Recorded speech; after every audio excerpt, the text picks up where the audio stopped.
I look really bad. But I just finished ketamine dose 6. So I held it under my tongue, and then instead of swallowing it, I I swallowed like a little bit. Sorry, after the doses I can't think straight. But so I swallowed it. So the first 3 I swallowed. The second 3 I spit out, and then today's the 6th one. So I swallowed a sip of it because I still wanted to have like the sedated feeling, so I could still like, because when you just spit it out, like you get the fix, like the high, the good feeling, and then you have some emotional processing. You'll cry. When you do the trips, like you'll go back into your mind, and like your mind will bring up things like that you need to see, like your spiritual trauma and stuff like that. But for this one, I got like the fix already, but I kind of wanted to go back into my mind a little bit and process some. So I did 2 little sips, and I laid back down, and I started going back. When you do the sips, you can control what you do. If you drink it drink the whole thing, not drink it, but if you like hold it under your tongue and then you swallow the whole thing, you can't control it. So you'll be in a sedated state, and then whatever you see, you just can't control it, and you can't move until it lifts. So if you swallow like a little bit and then spit the rest out, or spit the rest out and take a little sip, you can control it better. So that's what I did. I just spit it out, took a little sip, and then laid down, and I controlled it. So when I felt like my body going into that that sedated state, I closed my eyes and I started going back to childhood. And I really want to heal my childhood wounds, so I went back to where I was at the home, and I just let emotions come. So pretty much when I was younger, I didn't know how to first of all, we weren't allowed to cry. We weren't allowed to feel. We were allowed to feel, but it was suck it up, keep going, push, move on. And so that message was really ingrained into us. So if you were crying, you were a baby. If you cried too much, you were sensitive, you need to toughen up. You get punishments. I remember when I first went there, I was 6 and I was whining. I got my swats a month after I was there for whining, after my 30 days exactly for whining.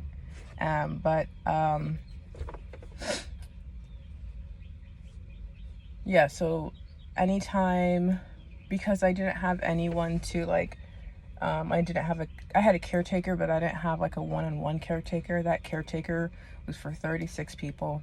And, the house parents, they had a list of stuff they had to do. Then they had to make sure all the kids, followed the schedule. So they didn't really have time for, one-on-one, mother-daughter relationship. So none of us really had that. We relied on our family members before we came to home to really fill that gap. And then while we were at home, they were, more our babysitters, kind of. But for me, I came in, and I never had that one-on-one role. So once I went to the children's home, that babysit role for our house parents wasn't good enough for me, and I wasn't thriving. I wasn't growing because I didn't have anyone to give me that one-on-one attention, to validate my needs, to just imagine having a kid and all that, that stuff that kid needs, that one-on-one attention, just all that stuff. I needed that, and I didn't get that. And, I was thinking, before I came to home, our mom, we didn't have toys. She didn't have any toys. So we would just just kind of sit around, run outside. We'd never had toys to play with. It's really, really important for kids to have toys. And I remember when I went to the children's home, it was a Holly Pocket stand. I think it was a couple years after I was in the children's home, because I didn't understand playing, what. But I remember that first time, it was 2 years after I got this Holly Pocket stand, and I started doing it like and like moving around pretending like it was a person, like what I see other people doing, and I was like, this feels weird. And like it's because I didn't know how to play, like I didn't have that imagination like as a child, and so my like that childlike imagination became like my maladaptive daydream when I was 12. Because I feel like you have to have it, and so like mine was a later stage, but it became, if you don't have it when you're younger, you'll have it when you're older. And so me, it became like maladaptive daydreaming and stuff like that. But and that's what I think for me. I don't know for everyone, but I don't know what I was saying. So yeah, I went back to the children's home, and I'm just, oh yeah, so so we were told like not to have emotions. So like whenever something hurt me, because I didn't have anyone I could go to confide in, friends, like I had people around me, but I didn't have like, they were friends but not really friends, because in my mind I've never had a relationship before, so I've had nothing to mirror. So I would say my friends, but I was very like, I would never share anything that hurts me, because that it would make me look like a baby. So when anything hurt me, I would just literally, I would stand there and I would harden myself, like forget about it, and I'd move forward. I'd be fine and I'd move forward. But whenever you have emotions and you don't like process them, you don't cry, you don't take a second to like be like, man, that's messed up, like you just like move on, they get stored. So I've been doing that my whole life, so I have all these emotions, like backlogs that I have to just release. And so that's what I'm doing right now. But so I went back to the children's home, and I'm like going back to all these like times where I'm like I felt something initially, but then I hardened myself not to feel something. So I'm going back to all these emotions, like these times, and I feel like I'm like trying to cry, and I'm like, okay, so these times that I'm going back to actually hurt me way more than I ever knew. But because I had no one to really like show me how to, I don't know, process, how to like, I don't know how to go about like releasing trauma, or like just, I don't know, I had no one safe I could talk to about stuff like this. I just stored it. And so like I'm going back to all these memories that I remember, like just like hardening myself, and I'm just crying. One time my principal made fun of my hair, and he didn't like, I was like my family was the only black family in the children's home, but he was a white old guy. Hair, it was not a big thing, but for me, like it was such a touchy subject. And so we had picture day, and everyone had their hair done. And I remember I just literally took my hair and just combed it this way and this way, because but then it like came up, because our hair is like really stiff. And I remember he's like, is that how you're wearing your hair? And I was like, yeah. And it was like just something so simple, and I just like, it was 2 seconds, and we were all lined up so everyone saw, and I was like, yeah. And I remember like feeling something, but then like just hardening it. I was like 9 or 10. But today in my ketamine session, I was thinking about that, and I started crying, like bawling, crying, because that actually hurt me a lot more than I ever knew. And I'm glad I didn't know it hurt me, because back then I had no way to like to feel. I don't know how to explain it. I didn't know. I never had anyone, like I never seen anyone like feel hurt and cry and like be okay without being like, toughen up, or like, why is she crying? So like for me, growing up, in my head, the message in my head was crying was not a good thing. So I didn't know like that, whatever. But yeah, so I started crying. So I'm going through all these like little things I remember, and I'm just crying. And yeah, that was one thing. And then I've been taking ashwagandha and L-theanine.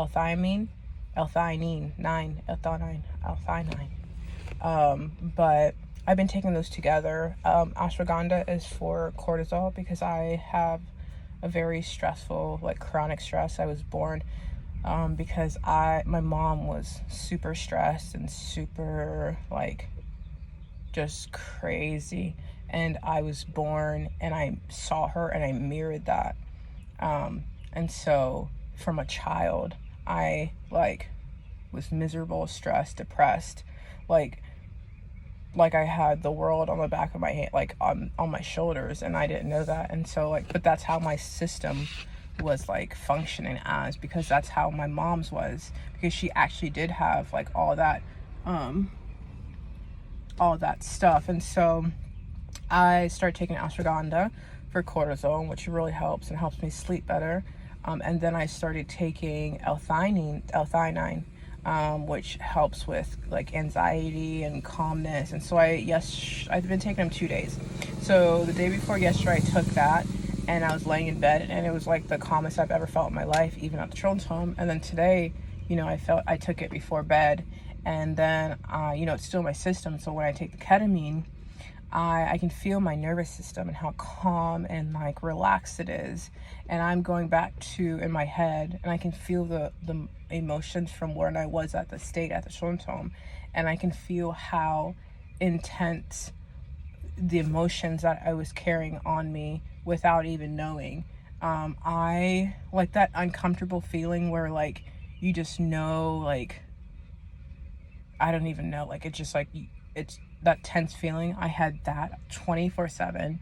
I had a feeling of like scaredness, because I knew that I was really bad, and I couldn't change because I was in shutdown.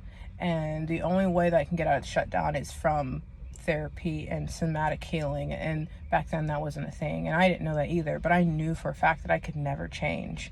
And so I knew that the people at Hope were like really getting tired of me, which rightfully so. I was just breaking rules left and right, and I didn't feel emotions. And back then, I mirrored a lot, which I didn't know that until I did the ketamine, that I was mirroring a lot.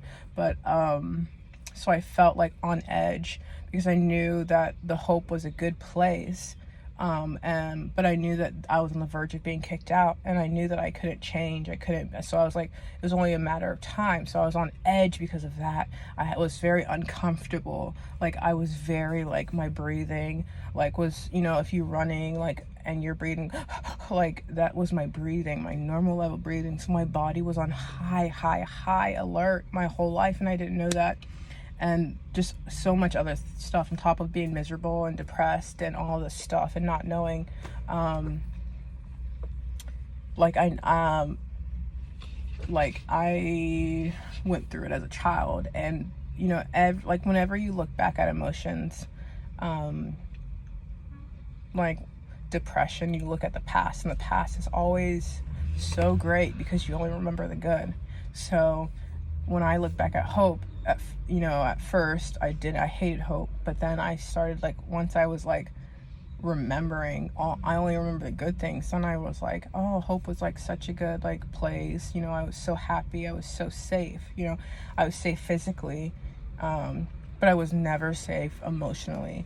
So I was in a safe environment, but emotionally, my body, me, was never safe. So now it's the opposite. Now that I am becoming safe emotionally, like, I process trauma. I cry all the time. I cry at my desk. But I process trauma. Like, I feel so safe emotionally, but I'm not safe physically, because I live paycheck to paycheck. And like, I'm never, like, I'm still in survival mode. But because my body's safe, and emotionally I'm becoming safe, like, I feel safe even though I'm not safe. So, which is weird, because at Hope I wasn't safe, but I felt really safe. But now on the ketamine, it's showing me that I really wasn't safe, even though I was in a safe environment, and like everything was like padded, like nothing, like, everything, like, you were never gonna get, I don't even know what to say, but like, I wasn't safe. And it's like, just think about like living somewhere and having all your stuff, and then one day realizing that this is not my stuff, this is not my bed, this is not mine. Like, any moment they could kick me out and I won't have any of this. It's not mine. And that's kind of my realization. And so I really try to detach myself, but it made me like really unsafe feeling. And so, yeah, so I just realized that even though I'm not as happy, I have moments of happiness now. Back then I was never happy. Like, I felt excited. I felt like, bro, like, yeah, like I mirrored a lot of emotions. That's another thing I was gonna talk about. So on the ketamine, it showed me that I mirrored emotions. So I felt nothing inside, and your inside reflects what you feel outside. So I remember like one time, or like I there's this lady there, Miss Julie, and when she talked to people, like she was an active listener, so she'd be like smiling, and then she'd be like, okay, yeah, like she'd be very responsive and very like you know like let them know that like you're listening. And she does that because that matches her inside. Like she's a very like active, responsive person, but I was just mirroring that. And so I started doing that, and I was doing that for years, but I felt nothing inside. I was just mirroring it. And I remember one time I was like, what am I doing? And then after that, I just like was listening, but I just like was like this, like normal. Like this is my internal, this is what I feel internally, my RBF. And so I was just like normal, and I would just like listen. I wasn't nodding my head. I wasn't doing anything. And that was like my first instant. So that showed me that I was mirroring a lot of stuff, because I didn't feel any emotions. I was just mirroring what I was taught. And so that is obviously I've got to heal that, but then also that's like a really like hard thing, because I'm dropping all of my mirroring patterns.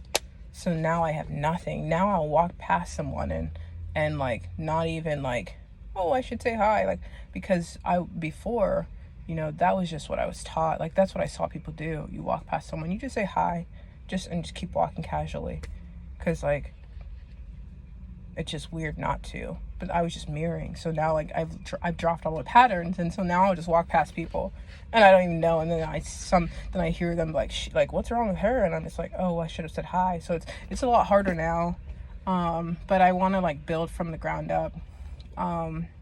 So yeah, I realized I was not safe at the Hope, and it really helps with the fantasy, because I'm always like, when you're depressed, you always want to go back to the past. The past is safe, but now I know the past is not safe, so it helps with my depression and wanting to go back. And also it makes me happy about the progress I've made, and like how I'm becoming. It's taken a couple years, but how I'm like making myself safe. And I really want to work on being more compassionate towards myself, which is really hard to do because I have that inner critic. So like I'll make fun of myself and criticize myself and stuff like that. So it's like you can't do that and be compassionate. And like my compassionate feels fake. I'm just like, well, we'll do better next time. And it's like, that's so fake, but I'm learning. And then also, I revisited a little bit of my spiritual trauma, because under it, I was like praying, Lord, save me, Lord, save me. And, when I was a child, I traumatized myself, which I didn't know that. But I think that I was saved, but because I still don't have a full range of emotions, I didn't feel anything. And salvation's not a feeling, but at our church, Southside, they taught that salvation. Towards the end, salvation's not a feeling. But the message, people would raise their hand and be like, and I feel the weight of, that's instead of being like, I don't feel stress anymore, and God took the weight of the world off my body, and he relieved me, and like, I don't know, the messaging was like, it's a feeling, even though, towards the end he started saying it's not a feeling. But yeah, so I thought salvation was a feeling, so I'd get saved. And back then I didn't feel. So I'd get saved, I didn't feel anything, then I'd say I'm not saved. Then I would like crash out and cry because why can't I get saved? And like that emotion was trapped into my nervous system. And then it's so crazy because I started doing that, I think it was like when I was 10, and every year up until, I didn't do it this year. Wait, I did do it. No, I didn't. I didn't do it this year. But up until last year, every year, I would go through a couple weeks where I'd do the same thing. I would cry I would try to get saved. Lord, please save me. I would like pray the prayer and try to make myself believe it. And then I wouldn't feel anything and I would just cry. I'm like, I can't get saved. I must be the Antichrist. Like up until like last year, I was doing that. And it was just spiritual trauma. And I was just kept on like traumatizing myself because how I was like taught salvation was a feeling. And if you don't feel it, you're not saved. And if you don't feel that the Lord is inside of you living, then you're not saved. And I never felt the Lord. I never felt like conviction if I did anything wrong. Like I didn't feel anything. And so I was definitely at a loss. But yeah, so I went through my spiritual trauma. I went through how miserable and depressed I was at Hope, and also I did learn that it wasn't because of Hope, it was because of my mom. My mom was at the very end of, she was right on the brink of a shutdown, like a psychotic shutdown. Like she's literally like after we left a couple years later, she just went full psychotic. So she was at the end of her like nervous system. Like she just destroyed her nervous system. So she was depressed. She would just sit around all day. She was like, she started having stuff speak to her. She would get out of my head. She would like drop plates. You know, our home was not a safe environment. I remember like at 4, like being sad, 3 and 4 being sad when, you know, we'd get sat, and then like they would bring us home. I'd get sad to go home because we had no toys. Our mom didn't know to have toys for her kids, you know? And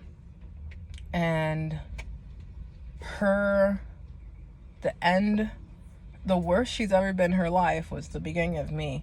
And I took all of that nervous system, all of that depression, her miserableness, I took all of that, and that became the platform of my life. So my base is her crash out and nervous system. So my base, instead of happiness, mom doting on you, playing with toys, you know, like love, being kissed, being snuggled, my base is like just depression, staring at the wall. Like I became her. Like I remember when I was 2 and 3 and I would just lay there and just stare at the wall and stare at the ceiling. Like I literally just mimicked everything. And like, yeah, so I learned that it wasn't Hope's fault, because what I needed, which they didn't know because mental health wasn't a thing back there, I needed like mental somatic healing, therapy. I needed all of that. And all my issues were because of her, not because of Hope. So that's another thing I learned. Yeah. It was a lot. So it was like my trauma, emotional processing, my experience at Hope,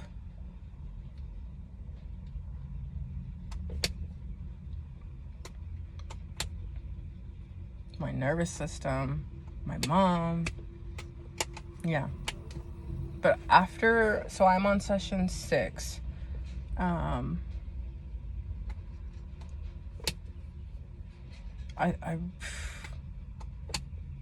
I feel like I'll probably go like, I think I have like 8 more. I think I have 14 to do. But it does hurt my eyes. Ketamine is so like, I'm obviously it's medically, it's medical grade and it's medically prescribed. It's not like a street drug, but still it's so dangerous. Because like the first 3 I was swallowing it, like I would put it on my tongue, and then after it like dissolved, and like then I'd swallow the rest and I'd have the trip. But then I was having issues with my bladder. I'd have sharp pains. I would have like issues with my liver, and I was just like, okay, so I can't swallow anymore. So then I would like spit it out, and I don't have the issues anymore. But now my eyes hurt because when I have my eyes closed, you know, I'm looking at my past through my mind's eyes, but I feel like my eyes are still like doing something while I'm doing that, and it hurts my eyes. And I feel like my eyes are gonna fall out. I feel like my teeth are gonna fall out, because whenever I hold the ketamine in my mouth and for like the 10-15 minutes, I feel like it gets on my teeth, and I feel like my teeth are gonna fall out, rot out.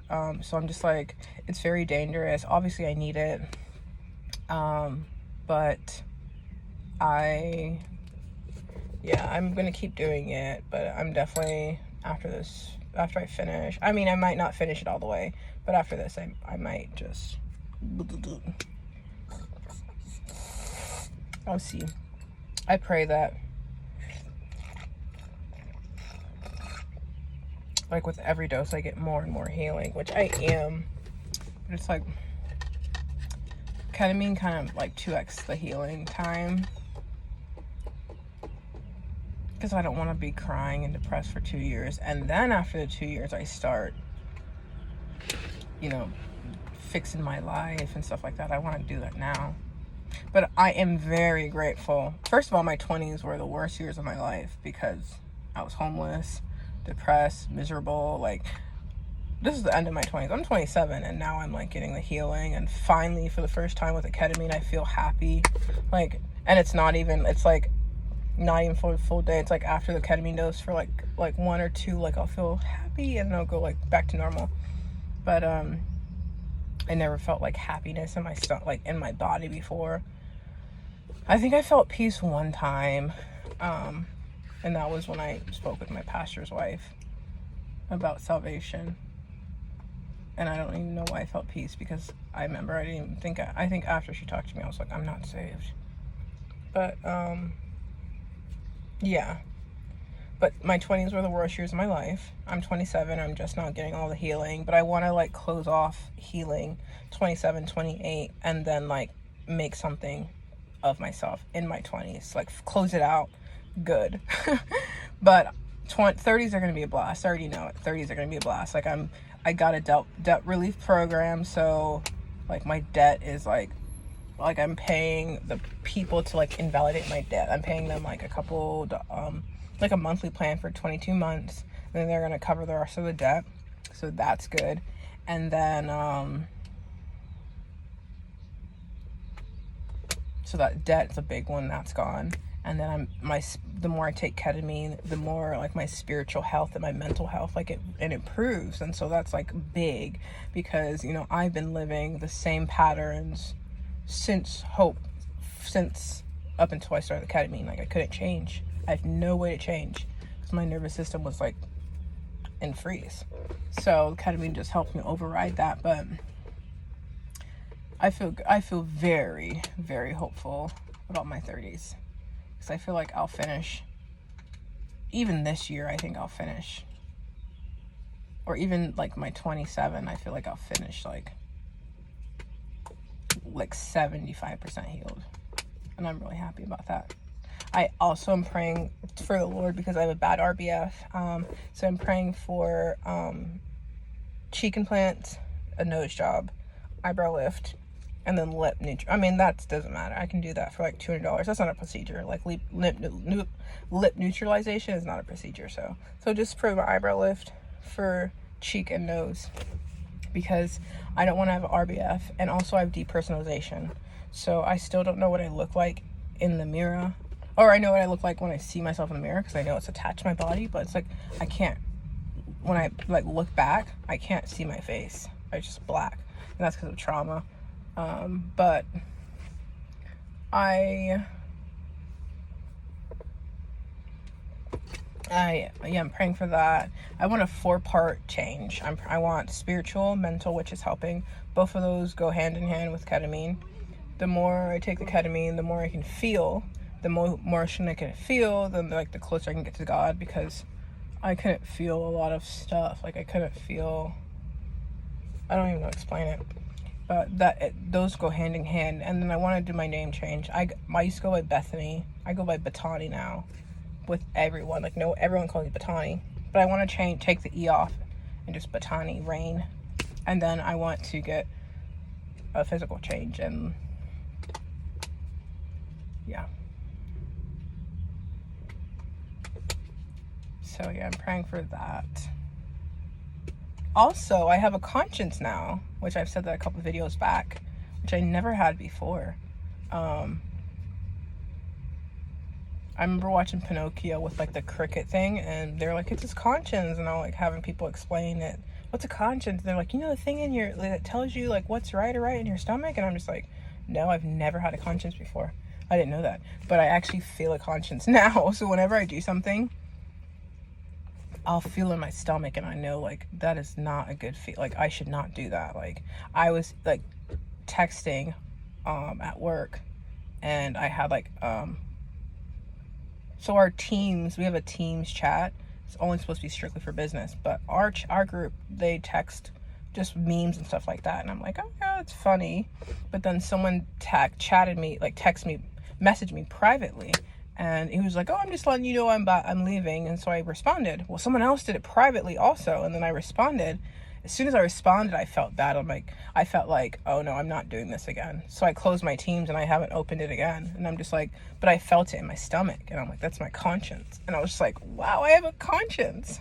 So yeah, so the ketamine has been, even if I stop right now, it's helped me so much. I felt with the ketamine, I have a conscience now, which is huge. It's still like in the beta stage, because like I only feel it like with some stuff. Like I'm not doing it again. What else did I feel? I wrote it down. I had like all these new feelings that I have with the ketamine. Like now it unfroze, and I don't even know if I wrote it down. I don't even journal that much anymore. But it was like, I felt happiness for the first time. I felt that I felt miserable. Actually, the feeling of miserable. And I felt depression. I felt sadness. So I never knew I felt these. I felt it, but I didn't know what the feeling felt like. I didn't know that this feeling is miserableness or this feeling is sadness. In my body, I felt like I feel it, but I associated depression with bored. So whenever I felt it, I was like, oh, I'm bored. And so I'd be like, let me get on my phone, let me scroll because I'm bored. But then I did a ketamine. I'm like, this is not boredom. This is depression. And I started crying. I'm like, I've been depressed my whole life, because I'm like, I struggle with boredom. I always have to be on my phone or I'm bored. I'm like, no, I always have to be on my phone because my phone distracts me from myself, my depression. So I felt depression. I felt sadness. I felt miserableness. I never knew I was. So these are all the feelings I all felt. I didn't know what they felt like. And I didn't know these feelings.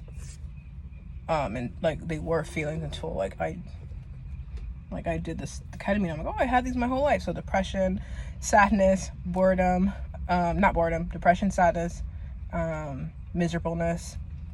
I have a conscience now.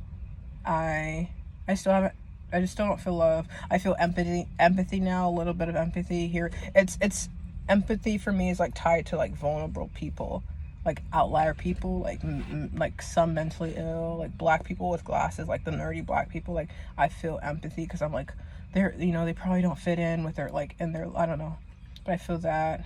I feel sadness. I know what I'm like. I know before I'd feel it. No, I wouldn't feel it.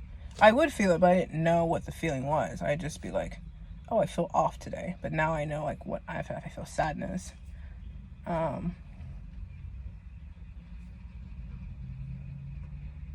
felt hopelessness. I felt like a lot. I literally wrote it all down. It's crazy how many feelings I never had because I was like, my nervous system was shut down at 12. But yeah, I wish I could write it down. There's so many, but like I have all these new feelings, and I'm just like, whoa. I mean, it's crazy because it's all bad feelings. So it's like I feel like all the feelings that were trapped inside of me, that were a part of me, and it's all like negative feelings. So that's why I'm a traumatized, sad person, because I have all these negative feelings trapped in me. And it's crazy, and then you have to add the positive feelings, but it's like I don't know what the positive feelings feel like. I don't know what love feels like in my body. I know love, like you love each other. I describe it. I don't know what the feeling is, so I don't know how to love someone. Like I even like had the realization like right now I don't love my siblings because I don't know what love feels like. I feel attached to them, and I feel close to them. And I say attached, but I don't know what attached feels like either. But I know that the more I take ketamine, the more of these feelings will come. I really can't wait for love to come. Well, that love will be last, because I never was loved as a kid, so I don't really have a reference point. But I really want remorse. I don't feel remorse right now. I don't feel guilt. I don't feel I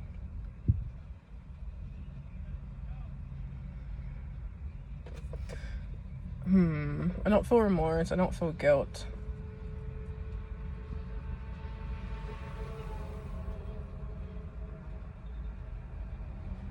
I don't feel disgust. I mean, yes, I do feel disgust now. I do that. But I don't feel remorse. I don't feel guilt. I don't feel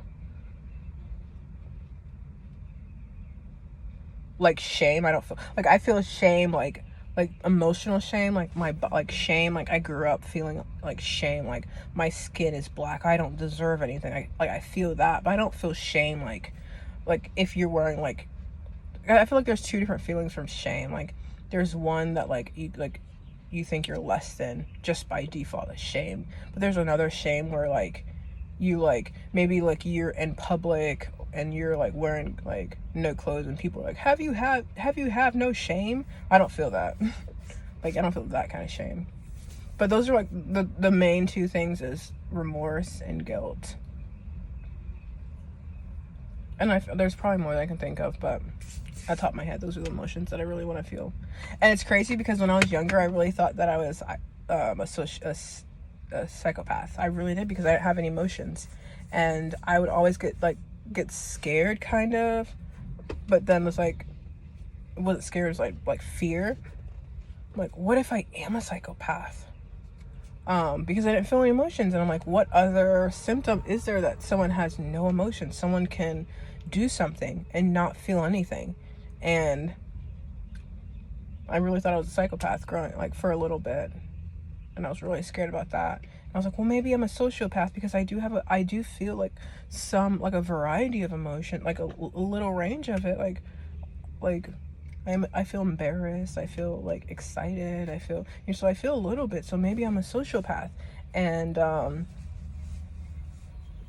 went, I was like, oh, sociopath, probably not, because I'm not an extrovert. But I really went through a stage where I was like, I have no emotions, I'm a psychopath or whatever. But it makes sense, I'm just emotionally frozen, which they don't really talk about it. But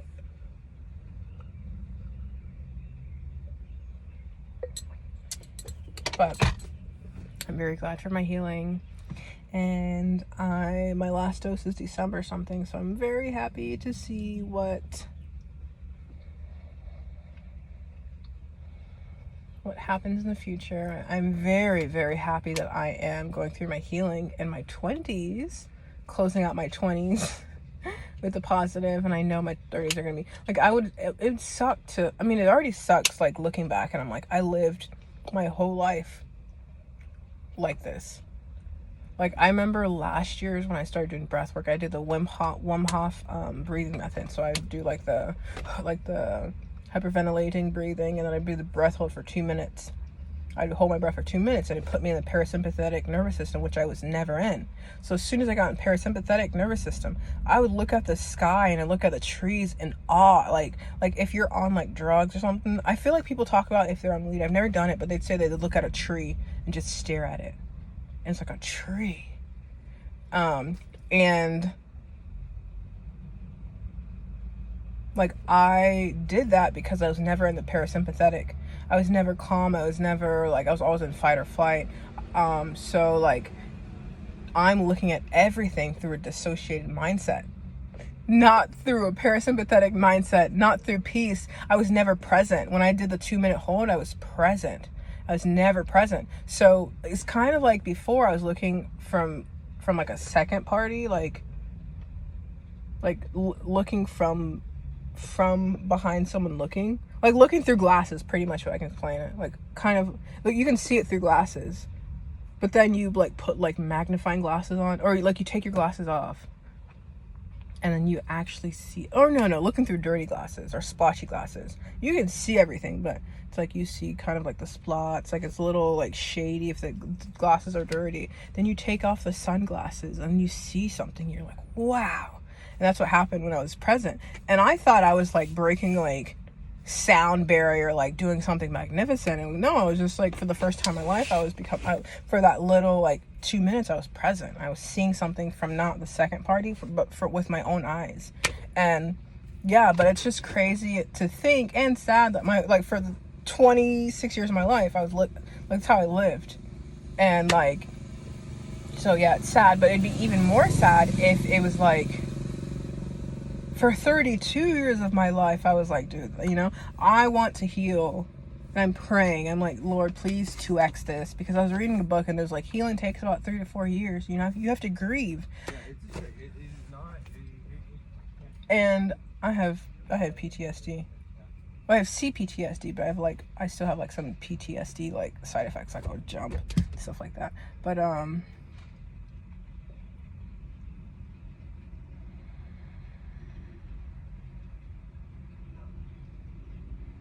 yeah, it's just, I'm just very happy that I'm doing this in my 20s. I'll finish, like, maybe at the end of 29, I'll be done completely. I hope 28, I'm done, if I just keep going at this pace. But I can already see with the L-theanine, I'll figure out how to say it, L-theanine. But, like, it takes away my anxiety with the ashwagandha. So I can talk to people without being, like, scared in my stomach. Like, eye contact will give me that scared feeling in my stomach. And I'm just like, no. But yeah, I am very positive about the future, and I literally pray every day, twice a day, and that also has been helping a lot. And I think it's because when I did the ketamine, because ketamine, it does neuroplasticity. So it's like, you repeat patterns. Like if you keep doing it every time you take a ketamine. Like today, I took ketamine. I was like, I have to go by the water. Because the last time that I did ketamine, I went to the beach to process. So now it's like, as soon as I was like, I can't even drive. And I was like going, I'm like, where am I going? I'm like, oh, I'm going to the water. Because I was like, I have to go by the water. But yeah, so I took ketamine the first time. I was scared the very first. So I prayed. I was like, Lord, help me. Like, not even thinking, because I wasn't like I wasn't connected to prayers. I didn't really understand them yet. Like, I knew you pray to God and He helps you, but like I didn't have feelings. So I was just mirroring what people do. Like my whole life, pray. So I just threw a prayer, and then like the second time I did it again, I feel like I kept doing it with the ketamine. So then I kept doing it, like I made that pattern. So then I kept doing it like throughout my throughout the days, because I was setting patterns, and now I pray all the time. But I think it's because I set the pattern by accident. But I mean, whatever. And so before I didn't understand prayer. Like I was just mirroring what people saw, like what people said. They're like, ask if you need help. So I'd ask. I'm like, Lord, help me. But I'd still like, I wouldn't like think much of it, but I would like have my own plans, like, what do I do this? So, but now I actually understand prayer, and I'm not even like fully understand it, but I understand it a little bit. And then now it's like the next thing I have to understand is reading the Bible. I don't understand the reading of the Bible, so I'll read a verse and I'll like take a verse and I'll try to like break it down and try to apply it to my day, but I don't understand it. Like I'm just mirroring what I've been taught. Like I don't have a feeling towards it. I don't know how to explain it, but essentially I feel like I'm just reading a book. I understand it's like the Holy Spirit, like I understand what I've been taught about it, but it just feels like I'm reading words and then like breaking it down and like trying to apply it. Like the Bible is not connected to God in my head yet. Like it's not God, it's just words. So I don't know, I don't understand it yet, but I think the more I do ketamine, the more I'll understand it better. So yeah.